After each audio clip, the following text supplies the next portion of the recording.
පින්නතුනි අද ධර්ම දේශනාවේ මාතෘකාව හැටියට මම යොදා ගන්න කල්පනා කළේ අපේ බුදුරජාණන් වහන්සේ අදත් අපිට කොහොම පිහිට වෙනවද කියන කාරණාව මාතෘකා කරගෙන මේ ධර්ම දේශනාව සිදු කරන්නයි. පින්නතුනි අපේ බුදුරජාණන් වහන්සේ අදත් අපිට පිහිට වෙනවද සරණ වෙනවද ඒක කොයි ආකාරයෙන් සිදුවෙනවද කියන කාරණාව බුදුරජාණන් වහන්සේම තමයි අපිට පැහැදිලි කරලා දේශනා කරන්නට යෙදුනේ. කිසිම කෙනෙක් අද භාග්‍යවතුන් වහන්සේ නැහැ කියලා කල්පනා නොකළ යුතුයි කියන කාරණාවම බුදුරජාණන් වහන්සේ දේශනා කොට වදාළා. ඒ කාරණාව භාග්‍යවතුන් වහන්සේ තහවුරු කරපු තැනින් අපිට පැහැදිලි වෙන්නේ අදත් බුදුරජාණන් වහන්සේ ජීවමානමයි කියන කාරණාවයි. ඒක මේ ලෝකේ අපිට අහන්න තියෙන අති විශේෂිත කාරණාවක්. භාග්‍යවතුන් වහන්සේ අපිට තාමත් පිහිට වෙමින් වැඩ ඉන්නවා කියන කාරණාව. තාමත් භාග්‍යවතුන් වහන්සේ ජීවමානයි කියලා මේ අහන කාරණාව අපේ ජීවිත කොයිතරම් උසස් තැනකට පත් කරනවද? කොයිතරම් කුසලයෙන් පෝෂණය කරගන්න පුළුවන්ද? අදත් ජීවමාන බුදුරජාණන් වහන්සේ වෙනුවෙන් කොයිතරම් අපිට පුද පූජාවල් සිදු කරගන්න පුළුවන්ද? අතීතයේ අය යම්තාක් කුසල් රැස් කරගත්තා නම් ඒ තාක් කුසල් අඩු නැතුව අදත් අපිට සිද්ධ කරගන්න පුළුවන් නේද කියන තීරණයට යන්න පුළුවන් අවස්ථාවයි මෙතනින් මේ අපිට පැහැදිලි කරලා දෙන්නේ. ඒ කාරණාව විශේෂයෙන් අපිට පැහැදිලි කරලා තියෙන එක තැනක් තමයි දීඝනිකායේ සඳහන් වෙන මහා පරිනිර්වාණ සූත්‍ර දේශනාව. පින්නතුනි මේ මහා පරිනිර්වාණ සූත්‍ර දේශනාව ආරම්භ වෙන තැන අපේ බුදුරජාණන් වහන්සේ අපිට මූලික අවවාද දෙකක් කරනවා. ආන් ඒකේ පළවෙනි අවවාදය තමයි මේ කාරණාව සඳහන් වෙන්නේ. මේ කාරණාව ටිකක් ගැඹුරුයි. නමුත් අද අපි වැඩියෙන් කතා කරන්නේ දෙවනි අවවාදයේ පිළිබඳව. ඒ නිසාම පළවෙනි අවවාදයේ යටපත් වෙලා මගහැරිලා ගිහිල්ලා. පළවෙනි අවවාදයෙන් බුදුරජාණන් වහන්සේ භික්ෂූන් වහන්සේලා අමතලා විශේෂයෙන් ආනන්ද ස්වාමින් වහන්සේ ආමන්ත්‍රණය කරලා මෙන්න මෙහෙම ප්‍රකාශයක් කරනවා. සියාකෝ පනානන්ද තුම්හාකං ඒව මස්ස. ආනන්ද නුඹලාට මෙහෙම හිතෙන්න පුළුවන්. කොහොමද? අතීත සත්තුකං පාවචනං. අපගේ භාග්‍යවතුන් වහන්සේ අතීතයට ගියා. නත්ති නෝ සත්තා. අපේ ශාස්තෘන් වහන්සේ අද නෑ. ශාස්තෘන් වහන්සේ අතීතයට ගියා කියලා නුඹලාට හිතෙන්න පුළුවන්. නමුත් භාග්‍යවතුන් වහන්සේ දේශනා කරනවා න කෝපනේතං ආනන්ද ඒවං දට්ටබ්බං. ආනන්ද ඒ එසේ නොදැකිය යුතුයි. බුදුරජාණන් වහන්සේ අතීතයට ගියා කියලා කවදාවත් කල්පනා කරන්න එපා කියන එක තමයි මේ මහා පරිනිර්වාණ සූත්‍ර දේශනාවේ තියෙන පළවෙනි අවවාදය. දෙවැනි අවවාදයේ හැටියට පැහැදිලි කරලා තියෙන්නේ යෝකෝ ආනන්ද මයා ධම්මෝච විනයෝච දේශිතෝ පඤ්ඤත්තෝ. යම් ඒ ආනන්ද මා විසින් ධර්මයක් විනයක් දේශනා කරන ලදද පනවන ලදද එය මාගේ ඇවෑමෙන් පසු ශාස්ත්‍රූ බවට පත්වෙයි. මේක දෙවැනි අවවාදය. නමුත් පින්නතුනි මේ පළවෙනි කාරණාව මම මුලින් සිහිපත් කළා හරි ගැඹුරුයි. ඒක ඊටා විශේෂ කාරණාවක්. බුදුරජාණන් වහන්සේ උදෙසා යම් කෙනෙක් යම් පූජාවක් කරනවා නම් අදත් බුදුරජාණන් වහන්සේ ජීවමානමයි කියන සිතින් යුක්තවම ඒ පූජාව කරන්න බුදුරජාණන් වහන්සේ අපිට අවසර දීලා තියෙනවා. යම් කෙනෙකුට භාග්‍යතුන් වහන්සේ වන්දනා කරගන්න යන්න අවස්ථාවක් ලැබුණොත් විහාර මන්දිරයක වේවා චෛත්‍ය මළුවක වේවා බුදුරජාණන් වහන්සේ දැනුත් ජීවමානවම සවනක් ගන බුද්ධරශ්මි ජාලා විහිදව පංච වර්ණයෙන් බැබලෙන නේත්‍ර යුගලයෙන් මා දෙස බල මේ ස්ථානයේ වැඩඉන්නවා කියන සංඥාව උපදවාගෙනම බුදුරජාණන් වහන්සේට යම් කෙනෙක් වන්දනා කරනවා නම් ජීවමාන භාග්‍යතුන් වහන්සේට සැවැත්නුවර ජේතවනාරාම සුගන්ධ කුටිය ඇතුළට ගිහිල්ලා වන්දනා කළොත් ලැබෙන ආනිසංසය ඒ විදිහටම අඩු නැතුවම ලැබෙනවා. අද යම් තැනක ගිහිල්ලා වන්දනාවක් කරනවා නම් අපි ඒ ලබාගන්නේ හැබෑවටම අර සුගන්ධ කුටියට ගිහිල්ලා වන්දනා කරන්න තිබිච්ච අවස්ථාවයි.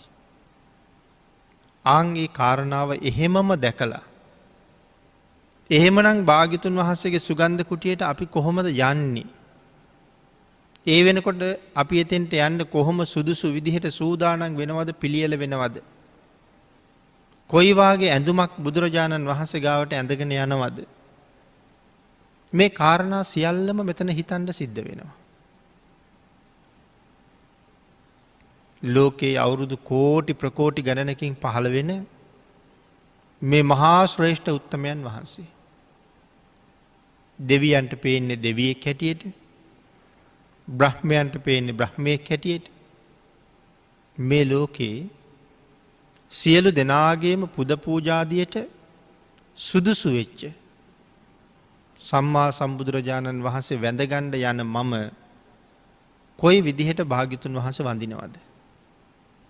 කොයි විදිහට භාග්‍යතුන් වහන්සේ ඉන්න තැනට එළඹෙනවද? මේ කාරණාව තමන්ගේ හිතෙන් අරගන්න ඕනේ. ඒකට තමයි කියන්නේ ජීවමාන බුද්ධ සංඥාව කියලා. යම් කෙනෙක් ඒ සිතුවිල්ලෙන් ගිහිල්ලා බුදුරජාණන් වහන්සේ ළඟ වැඳ වැටෙනවා නම් අර එදා හැබෑවින්ම ජීවමාන භාග්‍යතුන් වහන්සේ ළඟ වැඳලා යම් කුසලයක් අත්පත් කරගන්නවා නම් ඒ කුසලය අල්ප මාත්‍රයක්වත් අඩු නැතුව අපිට ඒ විදිහටම ලැබෙනවා. මේ කාරණාව පැහැදිලි කරන්න අපේ ධර්මයේ උදාහරණ ගණනාවක් පෙන්වන්න පුළුවන්. එක අවස්ථාවක් තමයි විමානවත්තු පාළියේ සඳහන් වෙන පීත විමාන වස්තුව. පීත විමාන වස්තුවේ සඳහන් කරන්නේ ශාස්තෘ ශරීරය අරමුණු කරගෙන අජාසත්ත රජ්ජුරුව විසින් හදාපු ද්‍රෝණයක් ධාතුන් වහන්සේල තැන්පත් කරපු චෛත්‍යයට වන්දනා කරන්න ගියපු කාන්තාවක් ගැන. ඒ කාන්තාව මේ චෛත්‍ය වන්දනාවට යන්නේ ජීවමාන බුදුරජාණන් වහන්සේගේ ශරීරය අරමුණු කරගෙන. මේ චෛත්‍යය ඇතුලේ ධාතුන් වහන්සේලා වැඩ ඉන්නවා. ඒ ධාතුන් වහන්සේලා ගැන ඇය කල්පනා කරන්නේ ඒ බුදුරජාණන් වහන්සේගේ ශරීරය කියලා. අංගින්සා සඳහන් කළා සත්තු ශරීර මුද්දිස්ස විප්පසන්නේන චේතසා. ධාතුන් වහන්සේලා සලකලා තියෙන බුදුරජාණන් වහන්සේගේ ජීවමාන ශරීරය කියලා. ඇය විසින් මේ වැටකොළු කියන වැලේ මේක සඳහන් කරලා තියෙන කෝසාතකී කියලා. වැටකොළු වලට තමයි කෝසාතකී කියලා කියන්නේ. වැටකොළු වැලෙන් මල් 4ක් කඩාගෙන අර චෛත්‍ය දිහාවට ගමන් කරනවා. ඇගේ හිත ජීවමාන බුද්ධ සංඥාවෙන් පිරිලා. චෛත්‍ය දිහා බලන්නේ බුදුරජාණන් වහන්සේගේ ශරීර ධාතුව දිහා බලනවා වගේ. අප්‍රමාණ ශ්‍රද්ධාවෙන් ඒ මල් ටිකත් අරගෙන චෛත්‍ය දිහාට ඇය ගමන් කරනකොට මගතොට තියෙන වෙන කිසි දෙයක් ඇයට අරමුණු වුණේ නැහැ. පාරායිනේ හිටිය එළදෙනා. ඒ එළදෙන අලුතෙන් පැටවු දාලා එළදෙන ළඟින් මේ කාන්තාව යනකොට එළදෙන ඇයට අනිනවා. ඇය මගදිම මැරෙනවා. මැරිච්ච ගමම්ම තව්තිසාවේ පහළ වෙනවා. සක්‍ර දේවේන්ද්‍රයන් වහන්සේගේ පරිවාර දිව්‍යාංගනාවන් ප්‍රමාණය ධර්මයේ සඳහන් කරලා තියෙනෙ කෝටි 2.5ක් කියලා. ආන්ගේ දිව්‍යාංගනාවන් අතර ඒ කෝටි 2.5ම අභිභවනය කරලා. ඒ කෝටි 2.5ටම වඩා ශරීරයෙන් ආලෝකය විහිදුවමින් හදිස්සියේම දෙවඟනක් පහළ වෙනකොට සක්‍ර දේවේන්ද්‍රයන් වහන්සේ ඇගෙන් අහනවා මනුස්ස ලෝකේ ඉන්න කාලේ මොනවාගේ පින්කමක් කරලද මේ තරම් ආනුභාව සහිතව මෙහි ආවේ කියලා. ඒ වෙලාවේ ඇය සඳහන් කරනවා ස්වාමීනි මම මහා ලොකු පින්කමක් කළේ නෑ. බුදුරජාණන් වහන්සේගේ ධාතුන් වහන්සේලා වැඩ ඉන්න චෛත්‍ය රාජානන් වහන්සේ දිහාට මං වැටකොළු මල් 4කුත් කඩාගෙන ගියා. මට ඒ මල් චෛත්‍යයට පූජා කරන්න බැරි වුණා. මගදී එළදෙනක් ඇනලා මම මැරුණා. මගේ මරණයත් සමගම තමයි මම මේ විදිහට මෙහි ඇවිල්ලා පහළ වුණේ. ස්වාමීනි ඒ මල් ටික පූජා කරගත්තා නම් මම මෙතන උපදින්නේ නැහැ. මීට වඩා උසස් තැනකයි ඉපදෙන්නේ. ඒ විදිහට සක්‍ර දේවේන්ද්‍රයන්ට කරුණ සඳහන් කරාම සක්‍ර දේවේන්ද්‍රයන් වහන්සේ මාතලීට ආමන්ත්‍රණය කරනවා. සියලුම දෙවියන් වෙනුවෙන් මාතලී නම් වූ රතාචාර්යයන්ට කතා කරලා සක්දෙවිඳු සඳහන් කරනවා තස්ස මාතලී අච්චේරං චිත්තං කම්ම පලං ඉදං අප්පකම්පී කතං දෙයියං පුඤ්ඤං හෝති මහප්පලං. බලන්ඩ මාතලී අසිරිමත් වූ විසිතුරු වූ පූජාවක ශ්‍රේෂ්ඨත්වය. ස්වල්ප වුවත් එය මහත්ඵල වෙන හැටි. නත්ති චිත්තේ පසන්නම්හි අප්පිකානාම දක්කිනා.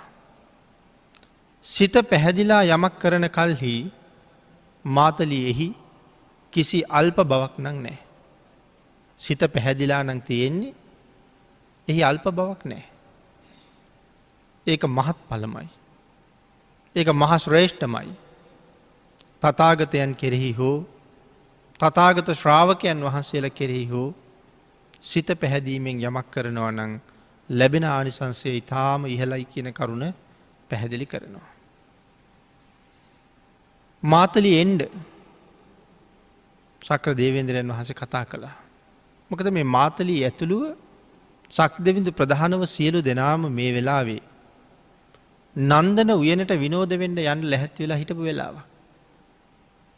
ඒ නිසා මාතලීට කතා කරලා සක්දෙවිඳු සඳහන් කරනවා අනික් අයටත් දැනුවත් කරන්න. විනෝද වෙන්න යන ගමන නවත්තන්න. තථාගතස්ස ධාතියෝ සුකෝ පුඤ්ඤාන මුච්චයෝ. තථාගතයන් වහන්සේගේ ධාතුන් වහන්සේලා උදෙසා කරනවා නම් යම් පූජාවක් එය පිනෙහි උච්චතම තත්වයයි. ඒ නිසා මාතලී අපි යමු චෛත්‍ය වන්දනා කරන්න. එහෙම කතා කරලා සියලු දෙනාම චෛත්‍ය වන්දනාවට යනවා. එක දිගටම දවස් 7ක් සක්‍ර දේවේන්ද්‍රයන් ඇතුළු දෙවිවරු චෛත්‍ය පූජා පැවැත්වුවා කියලා සඳහන් වෙනවා. තිට්ඨන්තේ නිබ්බුතේ චාපි සමේ චිත්තේ සමම්පලං. යම් මොහතක සිත සම කරන්න පුළුවන් නම් ඵලය සමානයි. චේතෝ පනිදි හේතුහි සත්තා ගච්ඡanti සුග්ගති.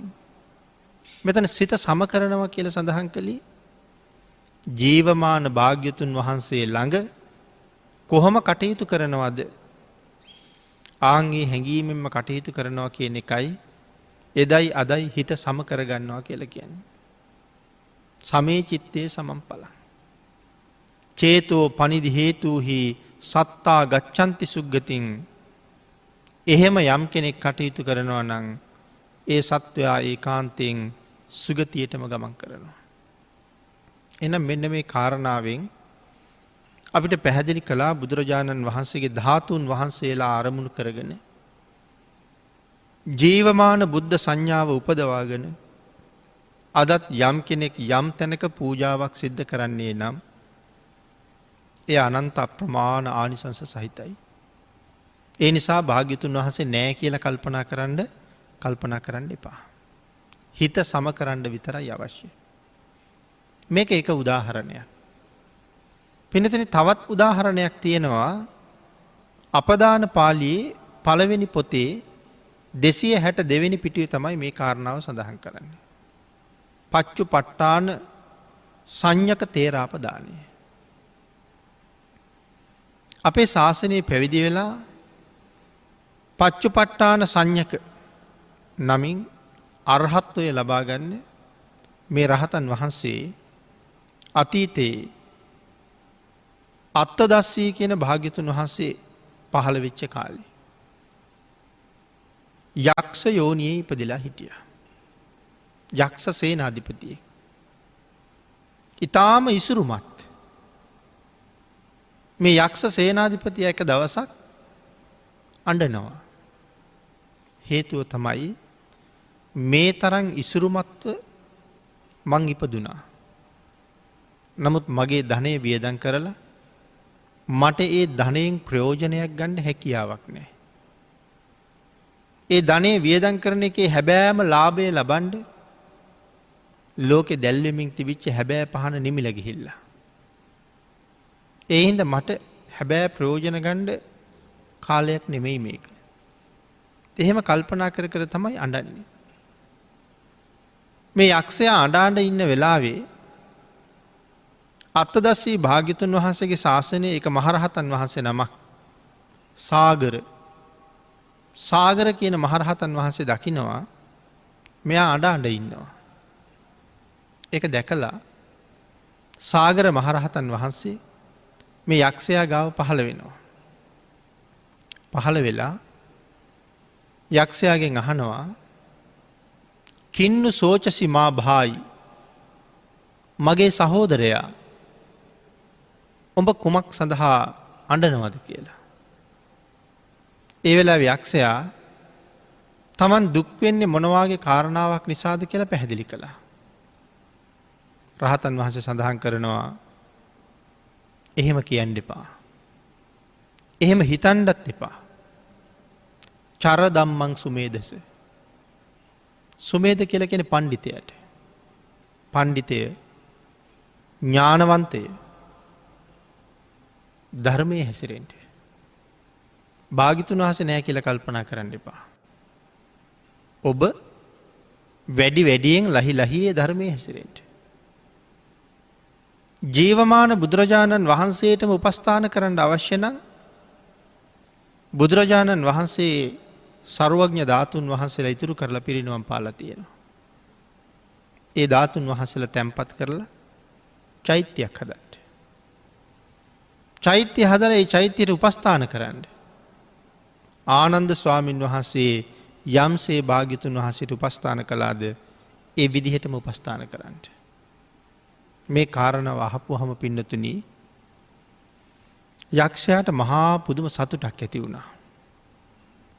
මම සංකප්ප මඤ්ඤාය සාගරෝ නාම ශාවකෝ මගේ අදහස දැනගත්ත සාගර නම් මහ ශ්‍රාවකයන් වහන්සේ මං ගාවට ඇවිල්ලා මට මෙහෙම උපදෙස් දුන්නා. ආන්ගේ උපදේශයෙන් සතුටට පත් වෙලා චෛත්‍යයක් හදලා ධාතුන් වහන්සේලා තැන්පත් කරලා අවුරුදු 5ක් ජීවමාන බුදුරජාණන් වහන්සේට උපස්ථාන කරනවා වගේ ඒ චෛත්‍යයට උපස්ථාන කළා කියලා සඳහන් වෙනවා. පිනතුනි මේ කාරණාව විතරක් නෙමෙයි අපේ ධර්ම කාරණාවල් වල සඳහන් කරනවා අතීතයේ ලෝකෙ පහළ වෙච්ච රජවරු කොයිතරම් රාජකාරී කටයුතු තිබුණත් මොනතරම් වැඩපොළ තිබුණත් දවසකට 3 පාරක් චෛත්‍ය ළඟට එළඹුණා කියලා. උදේට, දවල්ට, හවසට චෛත්‍ය වන්දනාවට ගියා කියලා සඳහන් කරනවා. තමන්ගේ අනික් සියලුම කටයුතු පසක දාලා තුන්වතාවක් බුදුරජාණන් වහන්සේ වැඳගන්න එක ඒ රජවරු කරලා තියෙනවා. ඒ තරම්ම භාග්‍යතුන් වහන්සේ පිළිබඳව අප්‍රමාණ ශ්‍රද්ධාවක් පුදුමාකාර පැහැදීමක් තිබිලා තියෙනවා. අපිට අද දවසකට විනාඩි 10ක්වත් බුදුරජාණන් වහන්සේ වෙනුවෙන් කැප කරන්න කල් නැතිකොට බොහෝ රාජකාරී තිබිච්ච රජවරු දවසකට 3 පාරක් භාග්‍යතුන් වහන්සේ ගාවට යන්න අමතක කරලා නැහැ. ඒ ගිහිල්ලා තියෙන චෛත්‍ය මළුවට ජීවමානව වැඩ හිටපු කාලේ කොසල් ආදී රජවරුත් දවසකට 3 වතාවක්වත් භාග්‍යතුන් වහන්සේ වැඳගත් බව සඳහන් කරනවා. පසු කාලීන රජවරු චෛත්‍ය වන්දනාවට එළඹිලා තියෙන්නේ ජීවමාන භාග්‍යතුන් වහන්සේ කියන සංඥාවෙන්. එහෙම වන්දනා කරලා අප්‍රමාණ කුසල් රැස් කරලා තියෙනවා. මේකත් භාග්‍යතුන් වහන්සේ තාමත් ජීවමානයි කියන කාරණාව පැහැදිලි කරන්න එක කරුණක්. 5 වසරක් චෛත්‍යයට උපස්ථාන කරපු අර යක්ෂයා මරණයෙන් පස්සේ සුගතියේ ඉපදිලා අපේ බුදුරජාණන් වහන්සේගේ කාලේ නැවත මනුස්ස ලෝකෙට ඇවිල්ලා නිසි කල්වයස් ගෙවලා ශාසනයට ඇතුල් වෙලා පච්චු පට්ටාන නමින් රහත් වෙලා මේ ශාසනයෙන් සසර කෙරවල කරනවා. එදා අර චෛත්‍ය හදාගෙන චෛත්‍ය රාජානන් වහන්සේට වන්දනා කළා. ගාථා 4ක් කියලා. එදා කියපු ගාථා 4 මෙදා තමන් වහන්සේගේ අරහත්වය සඳහා හේතු වුණා කියලා උන්වහන්සේ ප්‍රකාශ කරනවා. අපදාන පාළියේ තමයි මේ කාරණාව සඳහන් වෙන්නේ. එහෙනම් ඒ භාග්‍යතුන් වහන්සේ පිරිනිවන් පෑවට පස්සේ බුදුරජාණන් වහන්සේ වෙනුවෙන් කරපු උපස්ථානයෙන් ලබාපු ප්‍රයෝජනයක්. ඊළඟට පින්නතුනි අපේ බුදුරජාණන් වහන්සේ වැඩ ඉන්න කාලේ කොයි විදිහට භාග්‍යතුන් වහන්සේගේ ශ්‍රාවකයෝ බුදුරජාණන් වහන්සේ දකින්න ඇද්ද? භාග්‍යතුන් වහන්සේ වඳින්න ඇද්ද? මේ ජීවමානව වැඩ ඉන්න කාලේ හැම ශ්‍රාවකයෙක්ම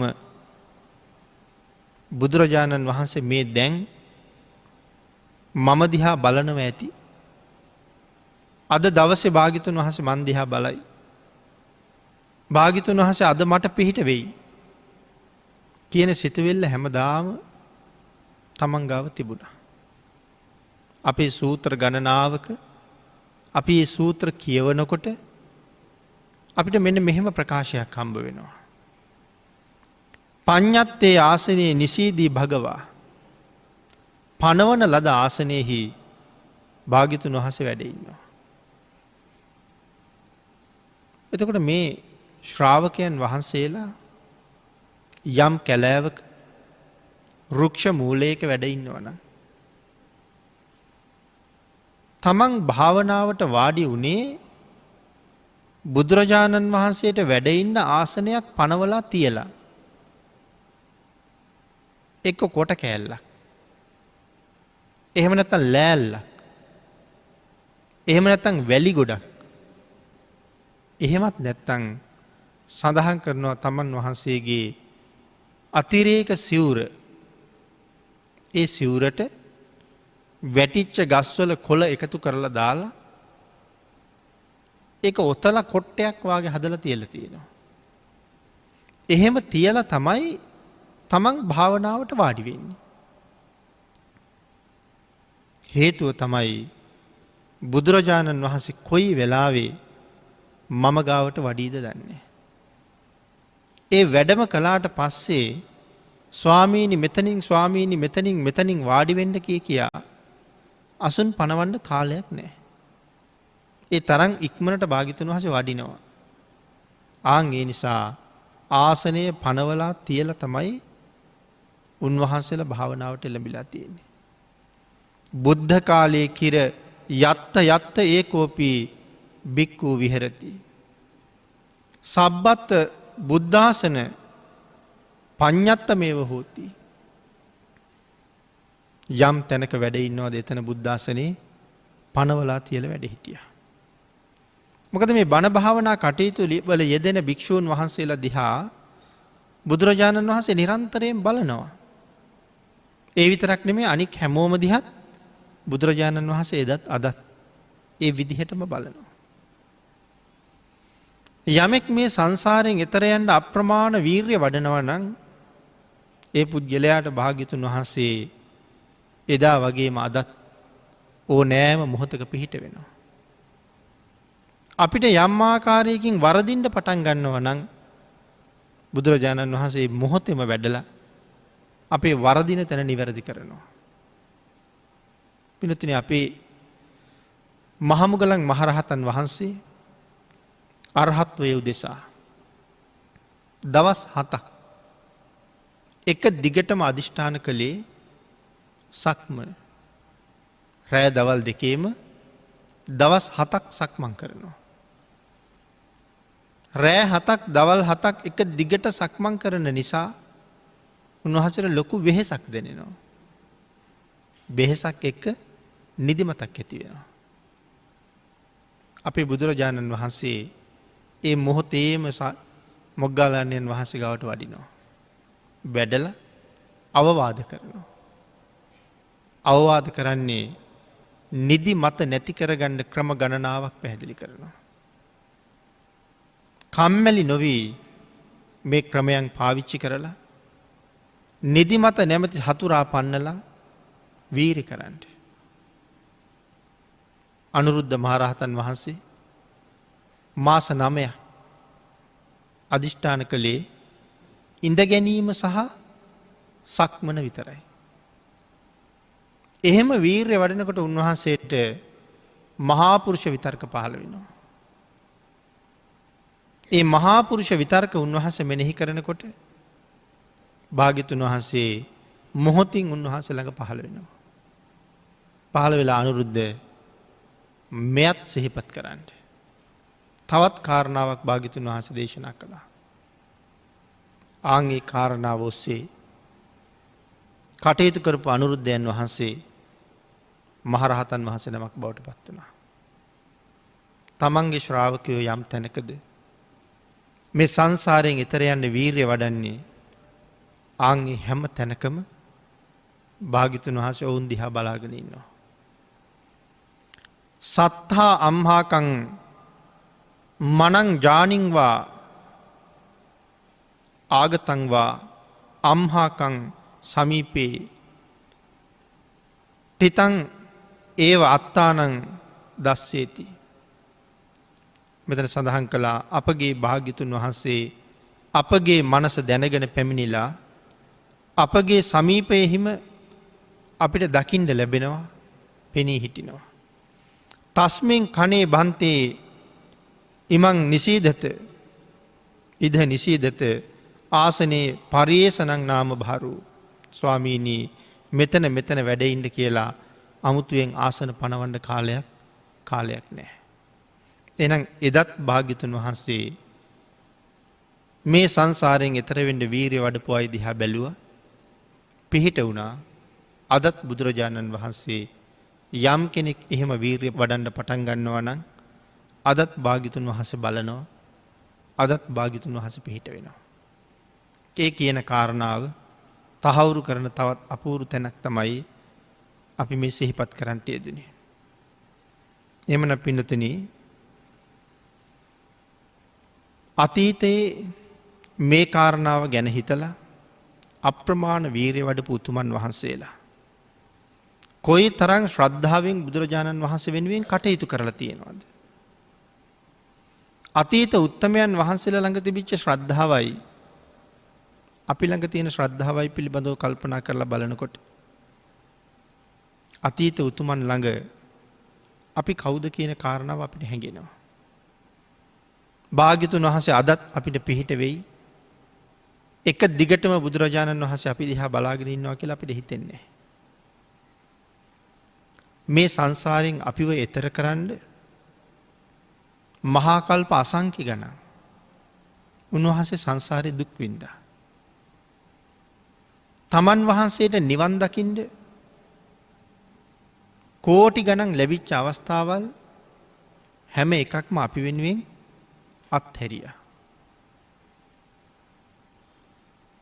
මහාකල්ප අසංඛ්‍ය 4.1 කලින් දීපංකර බුදුරජාණන් වහන්සේගේ පාදමූලයේ බණපද 2ක් අහලා නිවන් දකින්න තිබිච්ච අවස්ථාවත් අතහැරලා දැම්ම මගේ ඇරියා. තවත් මහාකල්ප අසංඛ්‍ය 4.1 ලෞතුරා බුද්ධත්වයේ වෙනුවෙන්ම පාරමිතා පිරුවා. බණපද 2කින් සදහටම සසරින් සමුගන්න තිබුණා.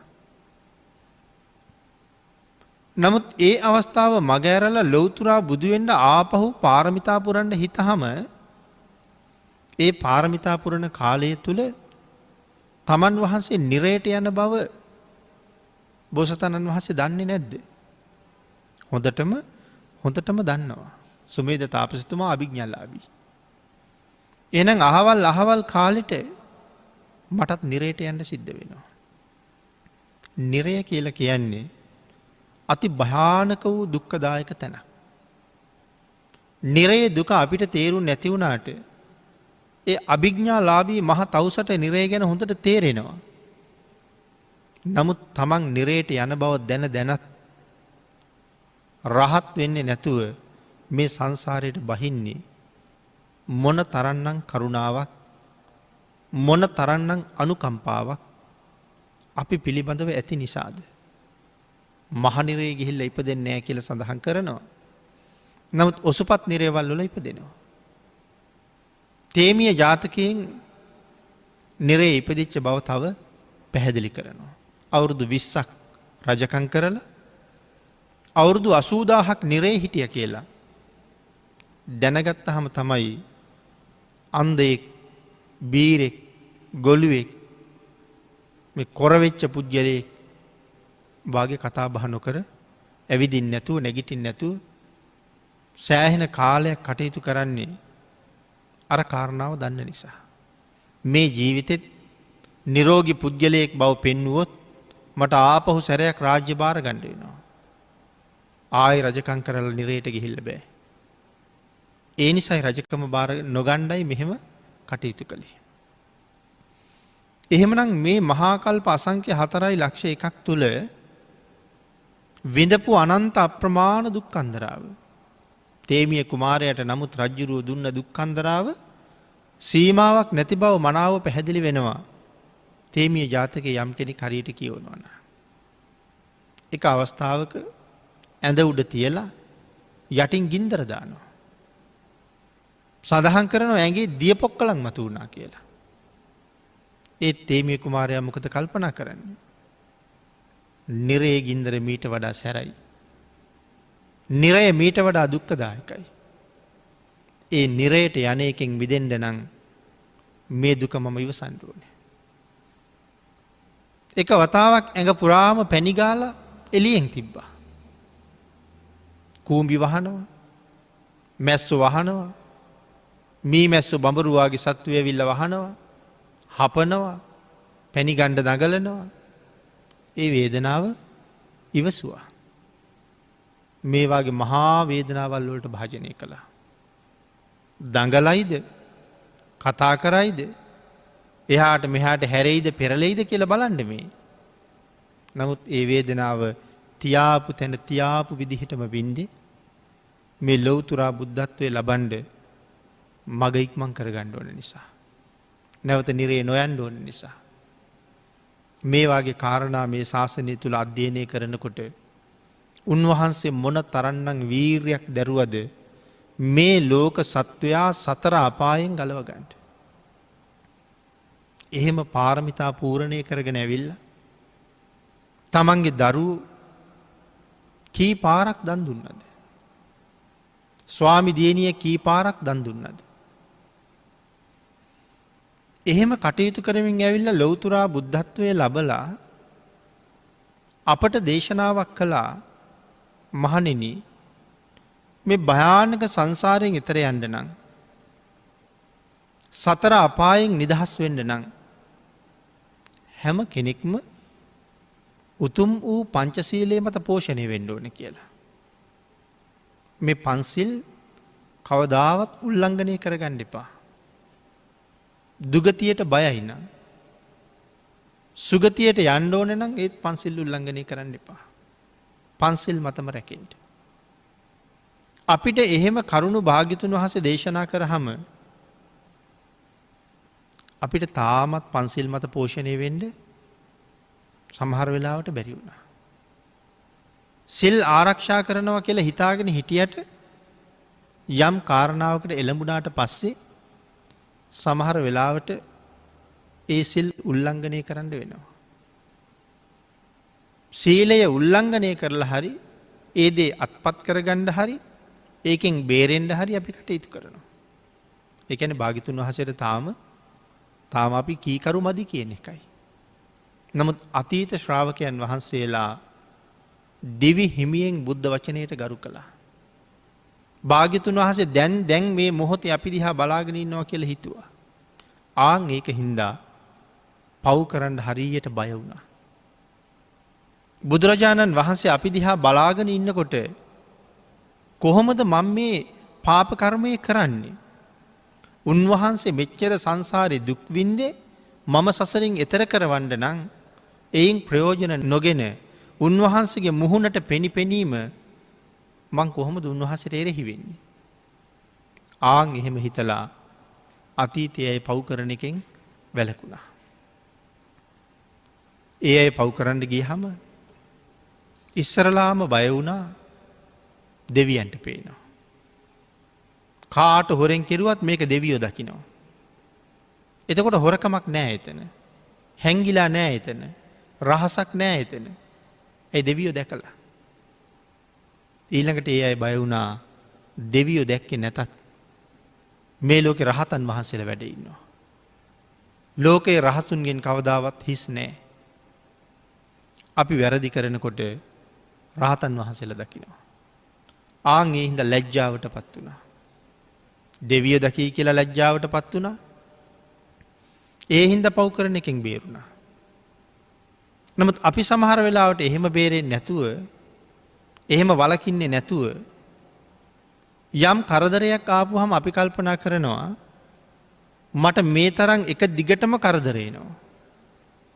දෙවියන්ටවත් පේන්නේ නැද්ද කියලා. ඇත්තටම පේන්නේ නැද්ද? ඇත්තටම පේනවා. එහෙනම් ඇයි පිහිට වෙන්නේ නැත්තේ? දෙවියන්ට පේන්නේ අපිට වෙලා තියෙන කරදරේ විතරක් නෙවෙයි. අපි කරාපු දේවලුත් හොතට පේනවා.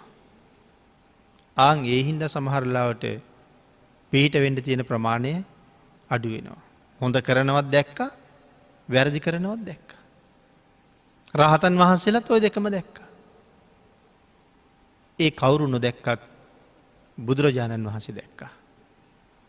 ආන් ඒක හින්දා පව් කරන්න හරියට ඒ අය බය වුණා. පවෙන් වළකින්න ඒ නිසා හැම වෙලාවෙම උත්සාහ කළා. මේ කාරණාවෙන් සඳහන් කළේ බුදුරජාණන් වහන්සේ එක දිගටම එදත් අදත් හෙටත් අපි දිහා බලාගෙන ඉන්නවා කියන කාරණාවයි මේ සඳහන් කරලා තියෙන්නේ. එදත් අදත් හෙටත් යම් කෙනෙක් උත්සාහ කරනවා නම් බුදුරජාණන් වහන්සේට කීකරු වෙලා මේ සංසාරයෙන් එතර යන්න. ආන් ඒ අයට තුනුරුවන්ගේ ආශිර්වාදය, තුනුරුවන්ගේ පිහිට හැමදාම තියෙනවා. මේ කරුණ මනාව දැනගත්ත කෙනාට තමයි හරියටම බෞද්ධ වෙන්න පුළුවන් වෙන්නේ. නිවැරදිව බුදුන් සරණ යන්න පුළුවන් වෙන්නේ. මේ කාරණාව තරමක් ගැඹුරුයි කියලා මම සිහිපත් කළා. නමුත් අපි හරියටම කල්පනා කළොත් අපේ භාග්‍යතුන් වහන්සේ තාමත් අපිට පිහිට වෙනවා. ආන් ඒ නිසා මේ සරුවඥ ධාතුන් වහන්සේලා ඕන තරම් අපේ බුදුරජාණන් වහන්සේත් අපිට ඉතුරු කරලා තියලා පිරිනවම් පෑවා. මේ ධාතුන් වහන්සේ නියෝජනය කරන්න ජීවමාන බුදුරජාණන් වහන්සේමයි. ආන් ඒ ධාතුන් වහන්සේලා උදෙසා වන්දනාමාන කරලා නිවැරදිව පුද පූජාවන් පවත්වලා භාග්‍යතුන් වහන්සේ අරමුණු කරලා කටයුතු කරලා සසරින් එතර යන්න මග හදාගන්න කියන අවස්ථාවයි ඒ ලැබලා දීලා තියෙන්නේ. එයින් ප්‍රයෝජන ගන්න පුළුවන් අවස්ථාවක තමයි අපි මේ ජීවත් වෙන්නේ. ආන් එයින් ප්‍රයෝජන ගන්න අපි සියලු දෙනාටම සිත් පහළ වේවා. ශක්තිය, ධෛර්යය, වාග්ය, වාසනාව උදා වේවා. එහෙම කටයුතු කරන්න උත්සාහ කරන අපිට තුනුරුවන්ගේ ආශිර්වාදය තුනුරුවන්ගේ ශක්තිය නිරායාසයෙන් නොවඩුවම ලැබෙනවා. ආංගේ ආශිර්වාදයේ ශක්තිය අපේ ජීවිතවලට එකතු කරගෙන. මේ ලැබිච්ච උතුම් ජීවිතය තුළින්ම වහා සසරින් එතරයන්ට උත්සාහ කරන්න දිරිගන්වන්ඩ භාගිතුන් වහස තව තවත් අපිට අනුකම්පාව දක්වන සේක්වා කියල අපි ප්‍රාර්ථනා කරමු.